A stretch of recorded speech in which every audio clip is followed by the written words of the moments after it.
दोस्तों, वोट की राजनीति इंसान को क्या क्या नहीं करवाती। अभी पिछले दिनों एक विवाद छिड़ा औरंगजेब के नाम पर। वहाँ महाराष्ट्र के एक नेता हैं, उन्होंने औरंगजेब की तारीफ की, उसे इंसाफ का देवता बताया, उसे बहुत प्रोग्रेसिव राजा बताया। दोस्तों, ऐसे राजाओं की तारीफ करने से पहले इतिहास को समझना बहुत ज़रूरी है। सिर्फ वोट के लिए, क्योंकि वहाँ पे एक समुदाय विशेष का नाम है, कुछ नेता ये समझ बैठते हैं कि यदि हम इसकी तारीफ करें तो हमें उस समुदाय विशेष का वोट मिलेगा। लेकिन उनके मति भ्रम की पराकाष्ठा ये है कि वो अपने बयान देने से पहले इतिहास को नहीं समझते।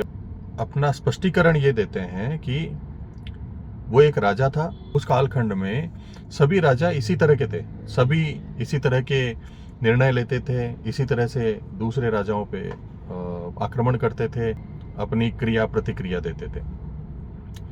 दोस्तों, औरंगजेब वो राजा था जिसका नाम तक हमारे देश में कोई लेना पसंद नहीं करता। जो भी हमारे इतिहास की किताबों में लिखा गया है उसे पारदर्शी तो नहीं कहा जा सकता, क्योंकि पारदर्शिता तब होती जब आप एक राजा की अच्छाइयों के साथ उसकी बुराइयां भी दिखाते।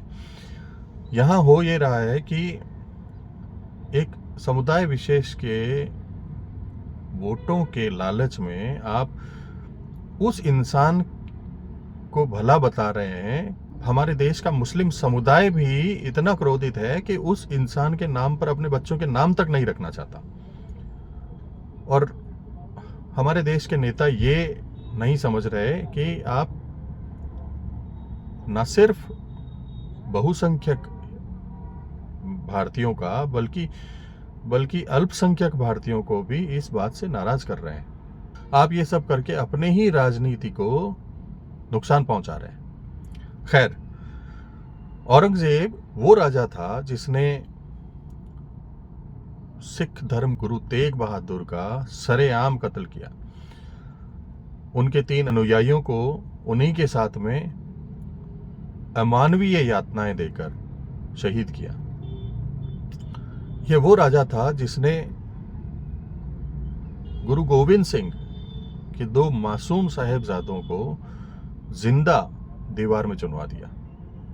ये वो राजा था जिसने अपने ही पिता को आजीवन कारावास में रखा, सिर्फ और सिर्फ साम्राज्य के लिए। ये वो राजा था जिसने अपने बड़े भाई दाराशी को, जिसका सही मायनों में हक बनता था उस साम्राज्य पर, उसका सर कटवाकर अपने ही बाप के पास भेज दिया और उसका धड़ दिल्ली के चांदनी चौक में लटका दिया। ये वो राजा था जिसने शिवाजी महाराज को बंदी बनाया, उन्हें धीमा जहर देकर अमानवीय यातना देने की कोशिश की। ये तो भला हो हमारे कुछ राजाओं का, जो हो सकता है किसी भी भय, कमजोरी या किसी भी महत्वाकांक्षा के कारण औरंगजेब के साथ थे, लेकिन उनका सही समय पर आत्मसम्मान जगा और उन्होंने छत्रपति शिवाजी महाराज को वहां से निकलने में मदद की। ये वो राजा था जिसने छत्रपति शिवाजी महाराज के पुत्र संभाजी महाराज को 40 दिनों तक अमानवीय यातनाएं, ऐसी यातनाएं जिनके बारे में सोच भी नहीं सकते, 5 मिनट जिन यातनाओं को कोई सहन नहीं कर सकता, 40 दिन तक हमारे उस महान सपूत को वो यातनाएं देता रहा। आंखें निकाल लेना, जीभ काट लेना, लोहे की गर्म सलाखों से दाग देना,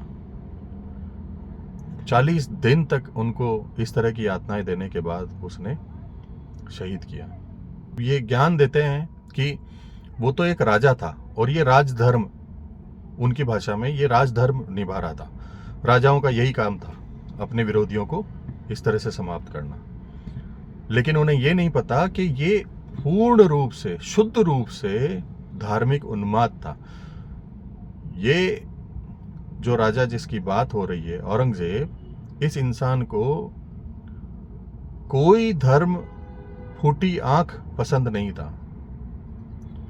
इसका उद्देश्य पूरी धरती से सभी दूसरे धर्मों को समाप्त कर देना था, जड़ से। ये राजधर्म बताने वाले ये नहीं जानते और ये बता भी नहीं पाएंगे कि सिखों के धर्म गुरु पर इस तरह की यातनाएं देने का राजधर्म से क्या लेना देना है।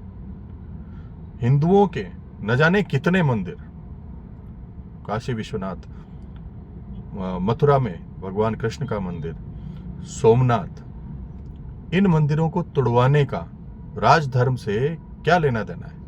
संभवतः ये भी बताने में सक्षम नहीं होंगे कि उसने न सिर्फ अन्य धर्म, हिंदू, सिख, न जाने कितने अन्य धर्म, उनको समाप्त करने की कोशिश की। इस क्रूर राजा ने मुस्लिम धर्म को भी नहीं छोड़ा। इसने इस्लाम में भी शिया समुदाय के संत कुतुबुद्दीन को उनके 700 अनुयायियों के साथ फांसी पर चढ़ा दिया। ये राजा राजधर्म का पालन नहीं कर रहा था। उसकी धार्मिक मान्यता के विपरीत जो भी धार्मिक मान्यता रखता है, उन सभी को जड़ से समाप्त करने की कोशिश की इसने। तो जो इसे अपना आदर्श मानते हैं, जो इसे इंसाफ का देवता बनाते हैं या बताते हैं, उनकी समझ पर तरस ही कर सकते हैं और बाकी ये कह सकते हैं कि भगवान उनको सद्बुद्धि दे और शायद उनको ये समझ आए कि न सिर्फ बहुसंख्यक भारतीय बल्कि अल्पसंख्यक, जिनके वोट के लालच में इस तरह के बेतुके बयान दिए जाते हैं, वो भी इस बात से खुश नहीं होंगे।